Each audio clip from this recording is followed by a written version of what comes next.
بسم اللہ الرحمن الرحیم۔ عورتوں کو حیض کی سزا کیوں ملی؟ یہود و نصارہ حیض والی عورتوں کے ساتھ کیا سلوک کیا کرتے تھے، اور قرآن مجید فرقان حمید میں حیض والی عورت کے حوالے سے کیا حکم ہے، اس کے حوالے سے مکمل تفصیلات جاننے کے لیے ویڈیو کو آخر تک ضرور دیکھیں۔ ناظرین، قرآن مجید کی سورہ بقرہ کی آیت نمبر 222 میں اللہ رب العزت نے ارشاد فرمایا، آپ سے حیض کے بارے میں سوال کرتے ہیں، کہہ دیجئے کہ وہ گندگی ہے، حالت حیض میں عورتوں سے الگ رہو، اور جب تک وہ پاک نہ ہو جائیں ان کے قریب نہ جاؤ۔ ہاں، جب وہ پاک ہو جائیں تو ان کے پاس جاؤ جہاں سے اللہ نے تمہیں اجازت دی ہے۔ اللہ توبہ کرنے والوں کو اور پاک رہنے والوں کو پسند فرماتا ہے۔ ناظرین، صحیح مسلم میں حضرت انس رضی اللہ تعالی عنہ سے روایت ہے، یہود میں سے جو کوئی عورت ایام سے ہو جاتی، یعنی عورت کو حیض ہوتا، تو وہ لوگ نہ صرف یہ کہ اس کے ساتھ کھاتے پیتے نہ تھے، بلکہ گھروں میں سونا اور بیٹھنا تک چھوڑ دیتے تھے۔ چنانچہ رسول اللہ صلی اللہ علیہ وسلم کی صحابہ کرام رضوان اللہ تعالی علیہم اجمعین نے آپ صلی اللہ علیہ وسلم سے اس حوالے سے پوچھا کہ حائضہ عورتوں کے بارے میں یہودیوں کا تو یہ عمل ہے، ہم کیا کریں؟ تب اللہ رب العزت نے یہ آیت نازل فرمائی، یہ لوگ آپ سے حیض کے بارے میں پوچھتے ہیں۔ رسول اللہ صلی اللہ علیہ وسلم نے فرمایا، تم اپنی عورتوں کے ساتھ جبکہ وہ حائضہ ہوں سوائے صحبت کے جو چاہے کیا کرو۔ جب یہ خبر یہودیوں کو پہنچی تو انہوں نے کہا، یہ آدمی یعنی محمد صلی اللہ علیہ وسلم ہمارے جس دینی امر کی طرف متوجہ ہوتے ہیں اس میں ہماری مخالفت ضرور کرتے ہیں۔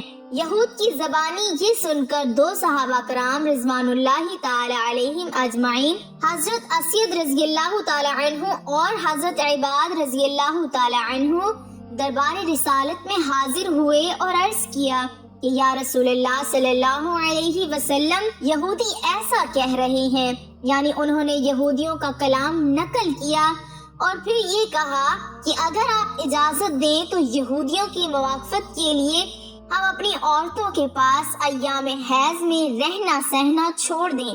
یہ سن کر رسول اللہ صلی اللہ علیہ وسلم کا چہرہ مبارک متغیر ہو گیا اور ہمیں یہ گمان ہو گیا کہ آپ صلی اللہ علیہ وسلم ان دونوں پر خفا ہو گئے ہیں۔ وہ دونوں نکل کر چل دیے۔ ان کے جاتے ہی رسول اللہ صلی اللہ علیہ وسلم کے پاس کہیں سے تحفتاً دودھ آیا۔ آپ صلی اللہ علیہ وسلم نے ان دونوں کو بلایا اور ان دونوں کو دودھ پلایا تاکہ انہیں یہ پتا چلے کہ رسول کائنات صلی اللہ علیہ وسلم ان سے ناراض ہیں۔ ناظرین، حیض سے مراد وہ خون ہے جو بالغ غیر حاملہ عورت کے رحم سے آئے اور اس کا سبب بیماری نہ ہو۔ اسی خون کے سبب کسی عورت میں بچہ پیدا کرنے کی صلاحیت موجود ہوتی ہے۔ اگر کسی عورت کو حیض یعنی ماہواری نہ آتی ہو تو وہ بچہ پیدا کرنے کی صلاحیت سے محروم ہوتی ہے۔ حیض کی ابتدا کے حوالے سے صحیح قول یہ ہے کہ اس کی ابتدا حضرت حوا علیہ السلام سے ہوئی۔ حضرت حوا علیہ السلام نے جب شجر ممنوعہ کا پھل کھایا، اسی وقت سے یہ بیماری عورتوں کے ساتھ لگ گئی۔ ناظرین، حیض کی کم از کم مدت 3 دن اور 3 راتیں جبکہ زیادہ سے زیادہ مدت 10 دن اور 10 راتیں ہیں۔ اگر کسی کو 3 دن اور 3 رات سے کم خون آیا تو وہ حیض نہیں بلکہ استحاضہ ہے۔ اسی طرح اگر بیماری یا کسی اور وجہ سے کسی کو 10 دن اور 10 رات سے زیادہ خون آیا تو وہ جو 10 دن سے زائد ہوگا وہ بھی استحاضہ ہے۔ ناظرین، استحاضہ سے مراد عورت کی شرمگاہ سے نکلنے والا وہ خون ہے جو نہ حیض کا خون ہے نہ نفاس کا، بلکہ کسی بیماری کی وجہ سے آتا ہے۔ ناظرین، حدیث کی بعض کتابوں میں اس مضمون کی روایات بھی موجود ہیں جن میں کہا گیا ہے کہ بنی اسرائیل کی عورتوں کو مسجدوں میں جانے اور مردوں کے ساتھ باجماعت نماز ادا کرنے کی اجازت تھی، وہاں انہوں نے ایڑیاں اونچی کر کے مردوں کی تاک جھانک شروع کر دی، چنانچہ انہیں مسجد جانے سے روک دیا گیا اور ان پر حیض مسلط کر دیا گیا۔ یہ روایات مصنف عبد الرزاق اور مسند اسحاق میں حضرت عبداللہ ابن مسعود، حضرت اسماء بنت ابی بکر اور ام المومنین حضرت عائشہ صدیقہ رضی اللہ تعالی عنہم سے مرفوعاً مروی ہے۔ ان میں بنی اسرائیل کے عہد سے عورتوں میں حیض کی ابتدا کی جو بات کہی گئی ہے وہ درست نہیں ہے۔ بعض صحیح احادیث سے اشارہ ملتا ہے کہ عورتوں میں حیض کی ابتدا روز اول سے ہے۔ حضرت عائشہ صدیقہ رضی اللہ تعالی عنہا حجۃ الوداع میں اللہ کے رسول صلی اللہ علیہ وسلم کے ساتھ حج کے ارادے سے نکلی، راستے میں انہیں حیض آ گیا تو وہ اس اندیشے سے رونے لگی کہ اب وہ مناسک حج ادا کرنے سے محروم ہو جائیں گی۔ آپ صلی اللہ علیہ وسلم کو معلوم ہوا تو آپ صلی اللہ علیہ وسلم نے انہیں سمجھاتے ہوئے فرمایا، یہ ایسی چیز ہے جس سے اللہ رب العزت نے اولاد آدم میں عورتوں کے لیے لازم کر دیا ہے۔ اس حالت میں تم بھی وہی سب کچھ کرو جو حاجی کرتا ہے، صرف پاک ہونے تک بیت اللہ کا طواف نہ کرو۔ اسی طرح ایک حدیث حضرت ام سلمہ رضی اللہ تعالی عنہا سے بھی مروی ہے، بیان کرتی ہیں کہ ایک موقع پر میں رسول اللہ صلی اللہ علیہ وسلم کے پاس تھی کہ مجھے حیض آنے لگا۔